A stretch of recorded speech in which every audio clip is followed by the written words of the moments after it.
Today I have the absolute pleasure of interviewing Chris Kenney.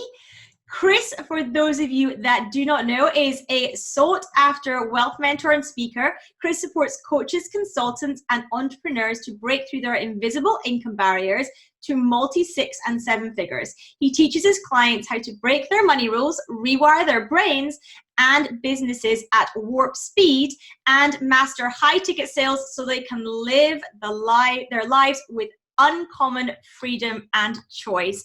Chris, thank you so much for tuning in today. Our topic, of course, of discussion is why funnels suck and how to radically simplify your business, which I know that many of our listeners are incredibly keen to do. So, Chris, can you start off by letting everyone know how you built a seven-figure business without any website, business cards, or digital marketing? Yeah, it's a pleasure to be here, first of all. So thanks for having me. This is super fun. I love this topic. I am the guy that actually owns the domain marketingfunnelsuck.com. I don't really do anything with it, but it is sitting there. But it was like, I have to have that domain, and one day we'll do something with it, marketingfunnelsuck.com. Nice. So I didn't take the company to seven figures without a website or a social media presence, but I did take it to 300,000 without a website or a social media presence, if I'm being totally honest. And nice. You know, when I share that, a lot of people are shocked by it, but it's really simple. The fact of the matter is, 80% of our revenue is generated by 20% of our activity. 80% of our revenue is generated by 20% of our activity. So it's getting super sensitive to what the 20% is, and then living in that zone and only spending time there, and either outsourcing, delegating or deleting all the other things that really don't matter. And I learned really early on, I started business in 2008, and I learned really early on that the most important skill set, at least in my opinion, the most important skill set in business to me is you have to know how to sell your stuff. And especially if you're a coach or a consultant, and not only do you have to sell your stuff, but you have to be able to sell it at a price point that'll leave you sustainable. Because in terms of fulfillment, my opinion is, if you're a coach or consultant, you shouldn't be doing more than 10 hours maximum, or maybe 15 hours of fulfillment in a given week because of what it is that you're doing, because you're coaching. And that's energetically heavy, and it's hard to do, and it's hard to hold all that energy. So learning how to sell high ticket for me was absolutely key. Because then you can have, a business like right now, I've got, the bulk of my revenue comes in with clients that are paying me $75,000. You carry 10 clients at 75K, you're already at 750,000.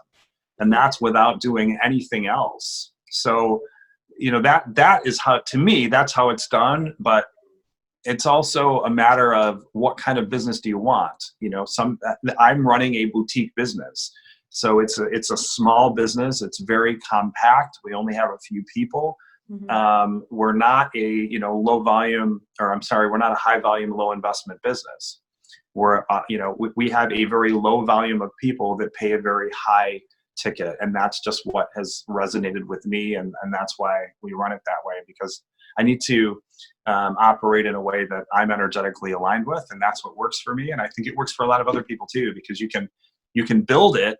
And once you've learned those things, it just runs, and it's a cash machine. I'm not trying to be braggy, but it's a very profitable, we're operating in a 65 to 70% profit margin. Nice. And all the listeners know that I love speaking about profitable business models, because they are the most important. That's why we run our business, is so that we can live the life we want to live, and we can take home money for our families and us to enjoy. Yeah, totally. I think you hear a lot of it, and I'm sure you've seen it, and it's frustrating to me. There's a lot of ego in top line businesses. Oh, we do 2 million. Oh, I'm bigger than you are. But it's all crap unless I've met a lot of business owners that are 7-figure business owners that are taking home $65,000. Yeah, if that. It's like, that to me is the question is how healthy is your business, not how big is your business or how much revenue do you do, how healthy is your business.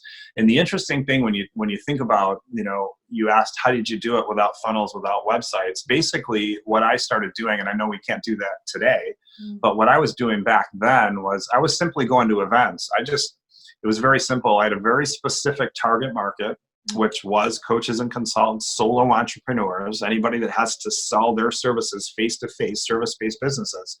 So I looked and I said, well, where are these events? Where are these entrepreneurial events? And I'd go to entrepreneurial events and I'd have a very compelling grabber statement. I teach people how to build multi-6 and 7-figure businesses offline, and everybody would go, what? You can do that? Like, really? I have so many questions. And then I'd end up interacting with them, connecting with them. And before I left the conference, they'd enroll in my services. Nice. And it was interesting. I fully planned to have a website. I had a designer hired. I had, we were getting going on it, had the domain. And then I got super busy. And then I just stopped all of it because we were just about to start writing copy. So I was super busy doing fulfillment. So next thing I knew, I was at 300K and I still didn't have a website. Excellent. And so you spoke about high ticket sales, and that's kind of where you went in order to maximize your revenue, maximize your profit.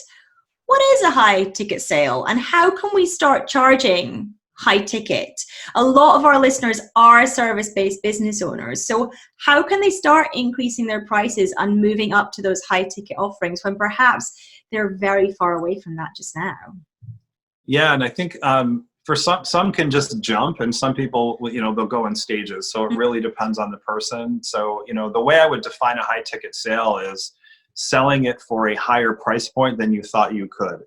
Nice. So, because it's different for everybody. For some people, 5K will be a high ticket sale. If you're currently selling something for 1,000, and you sell it for 5, guess what? That's a high ticket sale. So I would say selling it for more than you think is possible. And then, the first step is the understanding that, how do I describe this? Price objection is not about money. It's never about money. It's always about urgency. So if a person's not buying from you, there's something going wrong, in the sales conversation in terms of how urgency is being created or how it's not being created in the call. Where people go wrong is they start to think that high ticket buyers everybody always asks me this: where do I find high people that'll buy high ticket program? Where do I find them? And the answer really aggravates people. The answer is that they're already in your experience. They're already in your experience. They're the people that you're selling low end products to. And you might think that if somebody is objecting, you might think it's money, but that's not what's going on. There's something going on with how you're positioned, how you're packaged, how you're having your enrollment conversation. You have to learn how to show up in a way that when you get to the end of your enrollment conversation and your price is more expensive than everyone else's, they're not surprised, because there's a way of being that you've been exercising through the whole interaction that's very consistent with the fact that this is not going to be an inexpensive investment.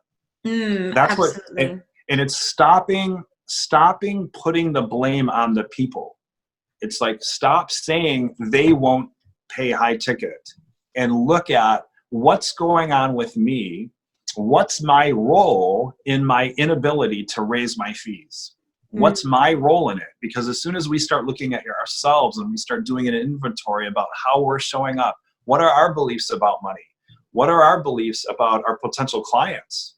What belief system are we sitting down with that's already deciding whether or not they would pay us high ticket?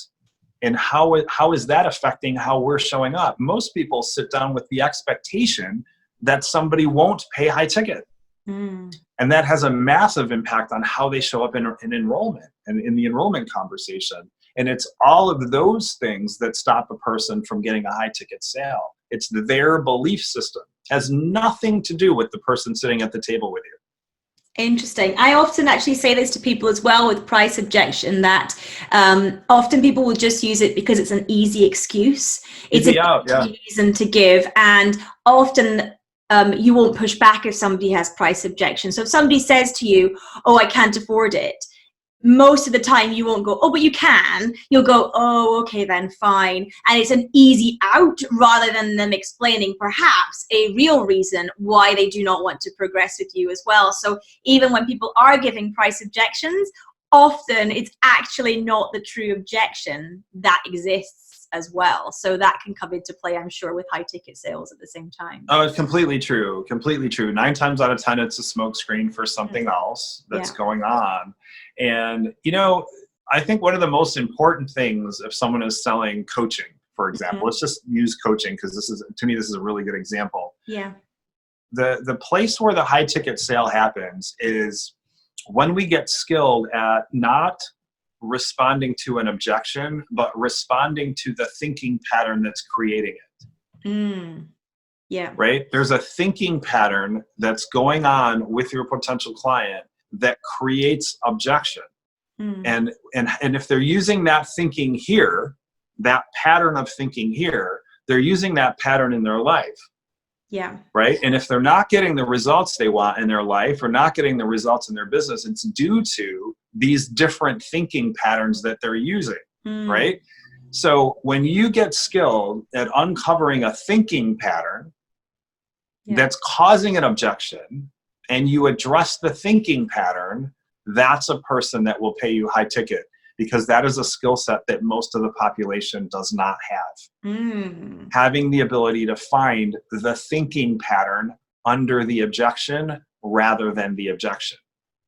So how do we do that? Yeah, so how do we do that? How did I know? You might ask me. So I'm prepared with an example. Thank God. Beautiful. So let me give you a really simple example of this.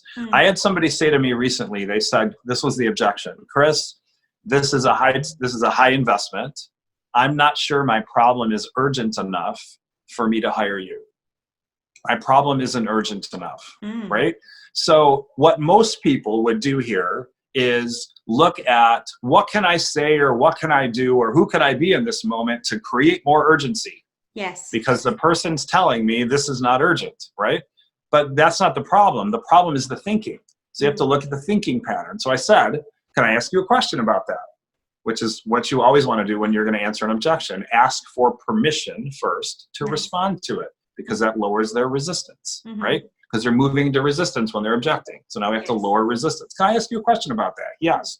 So what you're saying is this is a high ticket investment, and you're not sure your problem is urgent enough. Is that correct? She said, yes. I said, where else in your life are you waiting for things to be incredibly urgent before you take action? And she said, she stopped, she paused, she said, that's a great question. That came, and then she said, you know what? She said, I do it with my fitness. And I said, what does that look like? She said, I'll gain 20 pounds before I'll go on the diet that I need to go on. And I said, well, how is that serving you? She said, no. I said, where else is it present that you're waiting for things to be incredibly urgent before you'll take action? She said, I do it with my partner. And I said, what does that look like? She said, well, I'll wait for things to get really, really bad before I have the conversations that I need to have. I said, where else is it present? She said, with my kids. I wait for things to get really, really incredibly bad, and then I blow up. And then I said, well, how's that serving you? Is it serving you? She said, no. So I said, so what you're saying is, this is a common pattern in your life. You do it with your fitness and it's not serving you. Is that correct? She said, yes, it's not serving me. I said, you do it with your kids and it's not serving you. Is that correct? She said, yes.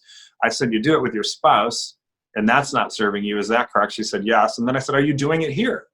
And she said, yes. Yeah. And I said, based on that, what do you think you should do? And then it becomes almost a rhetorical question at that point. Right. It's like, it was almost as if there was this sudden, blasting of awareness that came about her of this way of thinking is present in all of these different areas of my life and it's not serving me.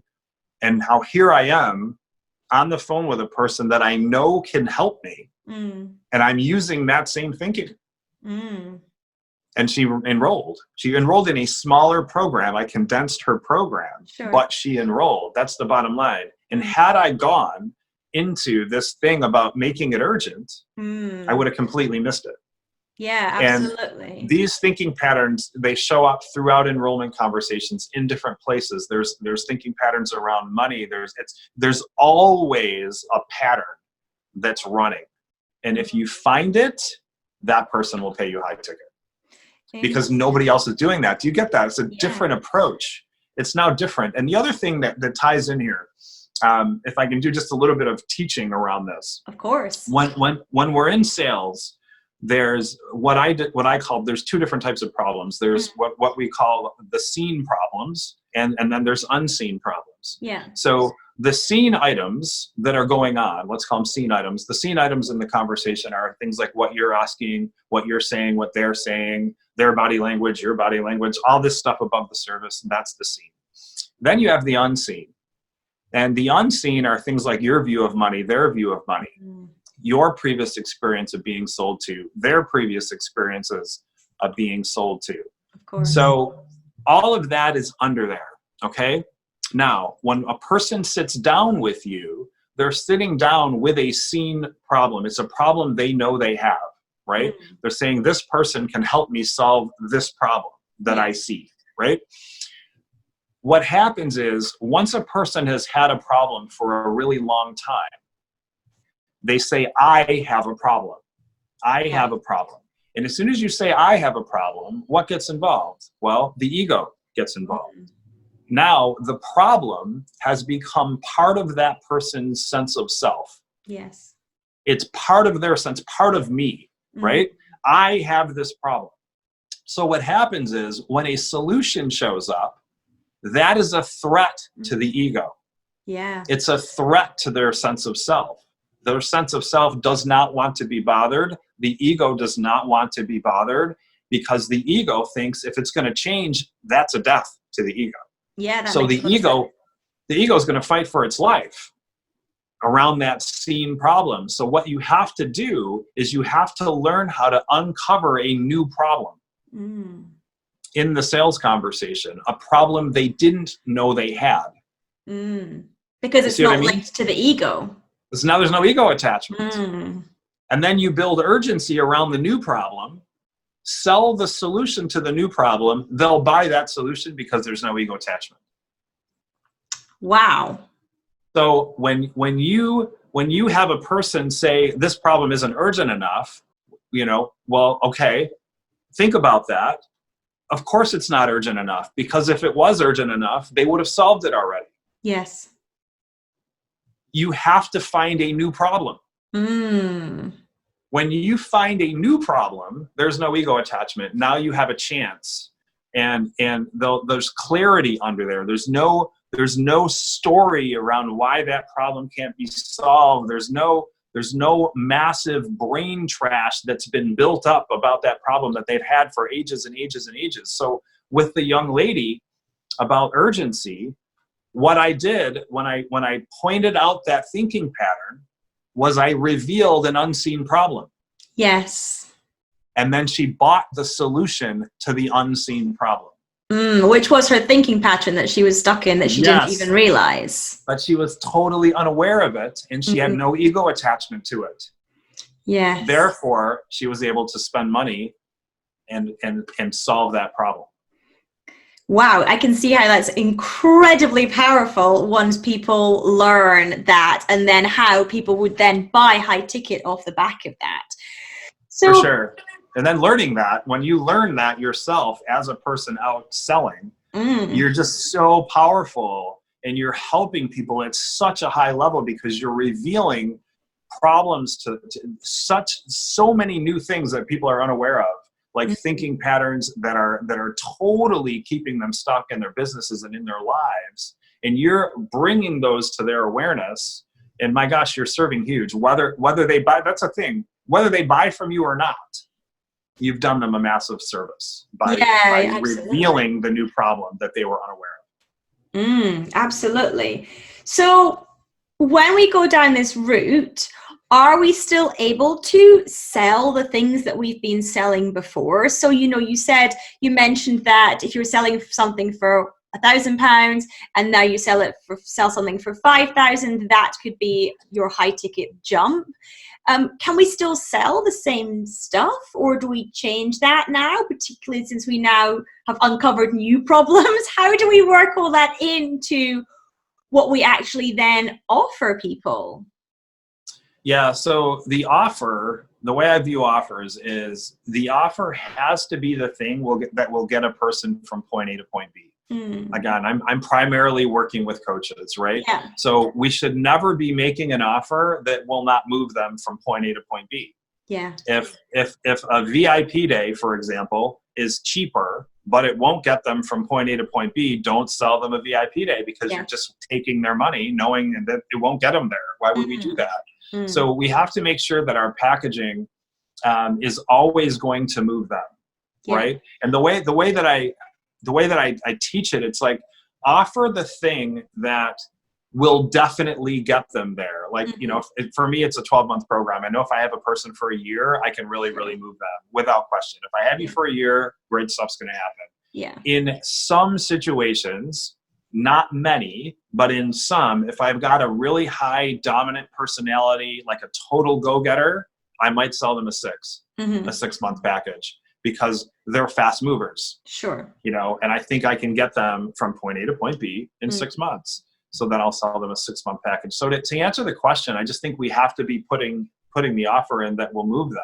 Because it's not about the money. It's about what's going to get them the transformation that they're actually purchasing. What's the result that they're actually purchasing? Now, it's not about take this thing that I was selling for 1,000 and don't change anything about it and suddenly sell it for 10,000. We might have to add some value, but oftentimes a person is selling something that's for 1,000 that they could sell for 10,000. That it really depends on the thing. I have to look at it. Sure. I have to talk to the person, and then if we need to add value, there's different ways we can add value to it. But for example, if somebody's doing leadership consulting or leadership training, oftentimes they're selling workshops or half-day trainings or half-day retreats. And then the way we would move that into a high ticket offer is you do your half-day retreat, but then you give them 90 days of support after the retreat.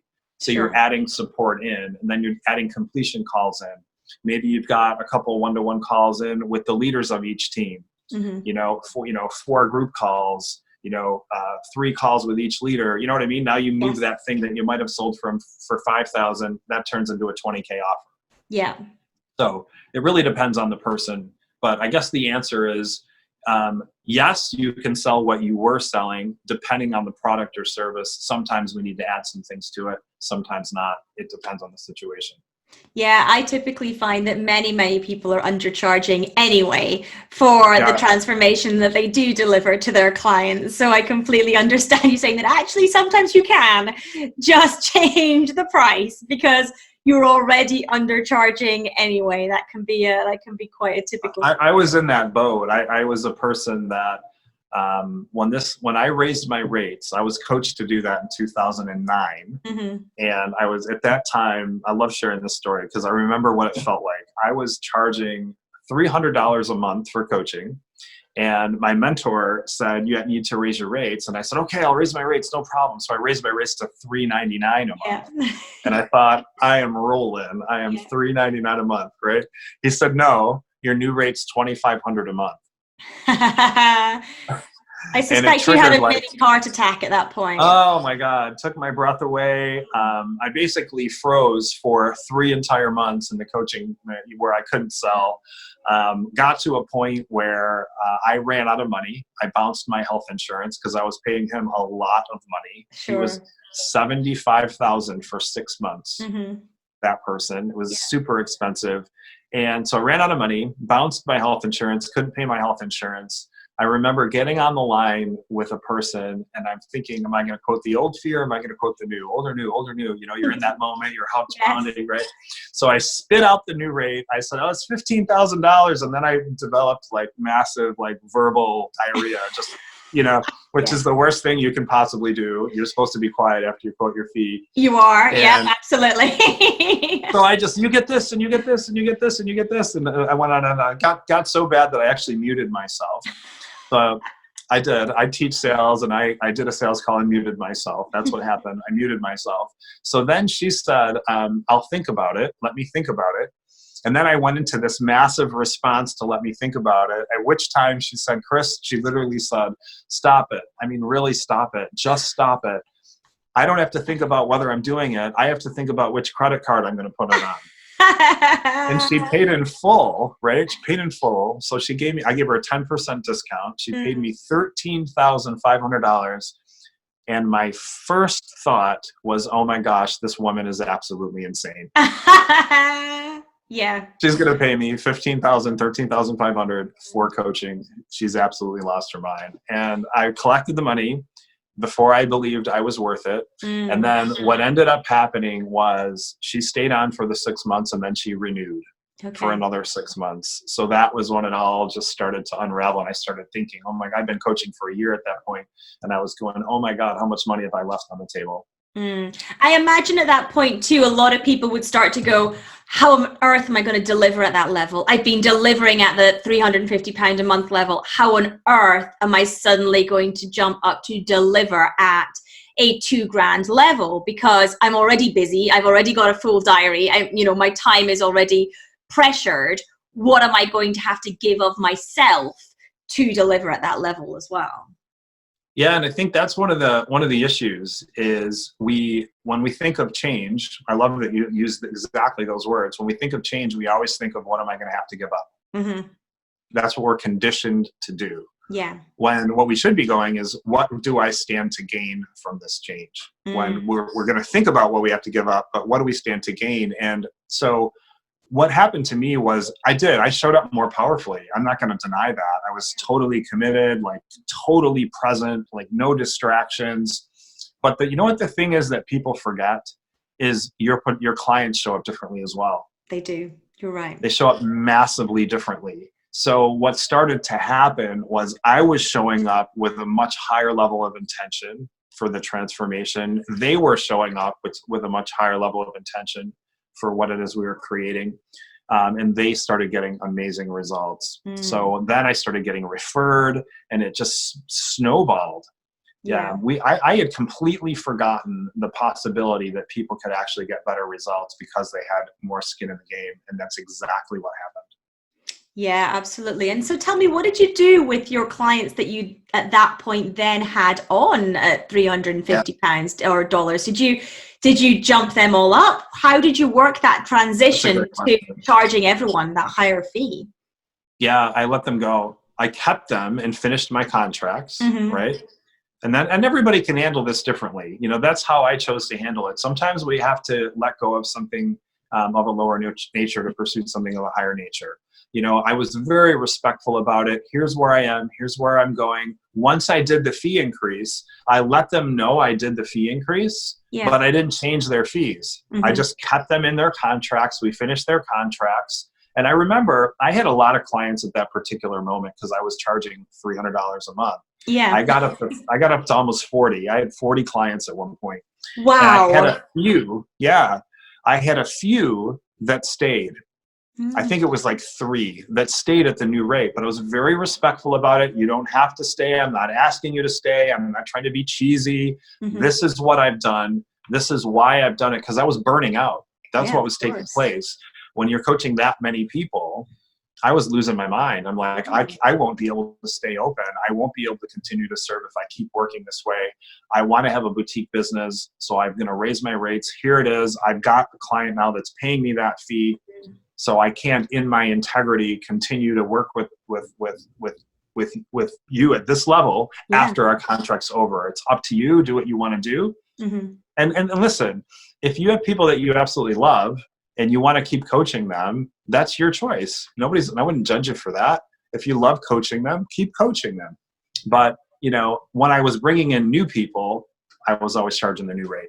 Yeah, and it's interesting as well that you actually did retain some on the newer rate as well. I think people are very, very frightened that when they do jump up their rates, that actually everyone will disappear. And obviously, your rate jump was significantly higher than many, many people would do, yet you did actually retain some. Granted, a small number, but that's probably due to the magnitude of the difference as well. But you know, it's something that people are very, very scared of, that as they raise their rates, they get less clients. But of course, part of the point is to get less clients. Right. That was exactly it. And, you know, it comes into, that's a mindset thing. And the mindset thing that we need to understand is that any decision that we make based in scarcity will create scarcity. Yes. Decisions based in scarcity create scarcity. So to say, I'm going to raise my rates and then to not raise your rates because your fear of loss, that's a scarcity based decision, which would then create scarcity. Of course. So, you know, yes. Was it a courageous thing to do? Yes. Did I have mentorship through it? Yes. Did it work out? Yes. Did it serve me? Yes. And I would also go on to say that it not only did it serve me, but it also served the greater good, because I'm still here, you know, 11 years later, still coaching, impacting the world. Thousands of people have interacted and worked with what I do or with what my company does. But if I hadn't made that change, I wouldn't be doing this work. No, because you'd be burnt out and not able to do anything. I had to quit. Yeah, I would have had to shut. So if somebody is listening to this and they're thinking, okay, I'm going to do it. I'm going to charge high ticket. I'm going to increase my prices. What's the first thing that they should do? Well, the first thing is understand that when we first set that intention and we first step in, our ego is going to fight for its life. Yes. Right? You're looking at something that's going to really disturb the status quo. It's going to disturb the ego. So I would completely expect, and this is what normally happens, you will usually manifest something that will create a great deal of fear, a great deal of discomfort, and it will be an absolute opposite of what it is that you're trying to create. So first of all, know and understand that that is common. I was very lucky.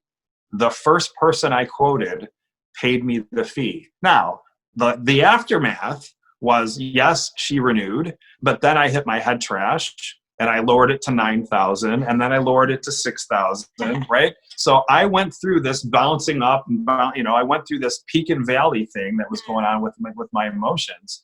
So I would just say to expect that as part of the process. And the other thing is when that shows up, the reason it's showing up is because there's something that you have to learn. There's something in that situation.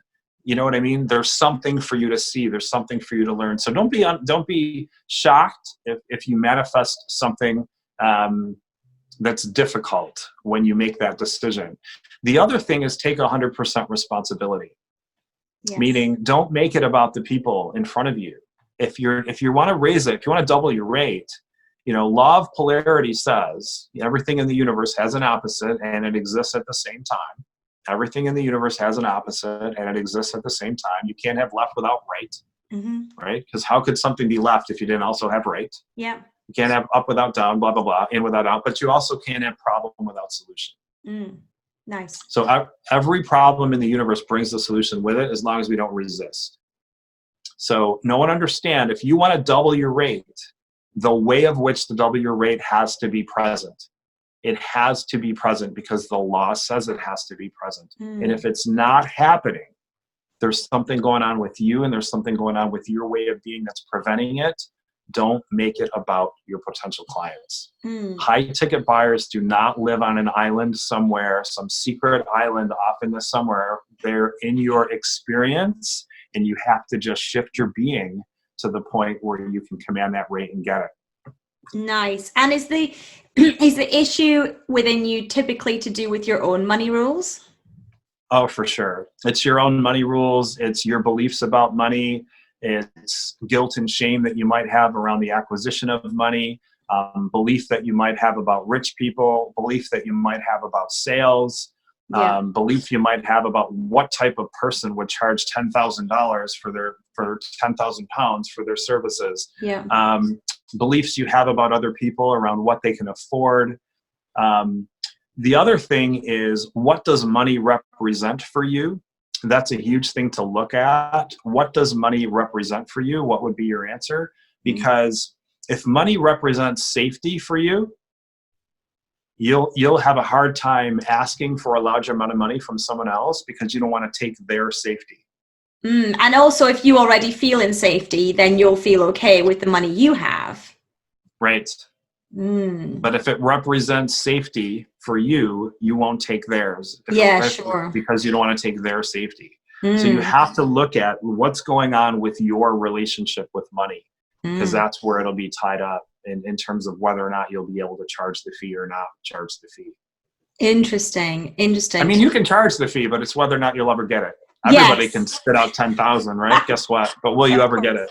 Of course, absolutely.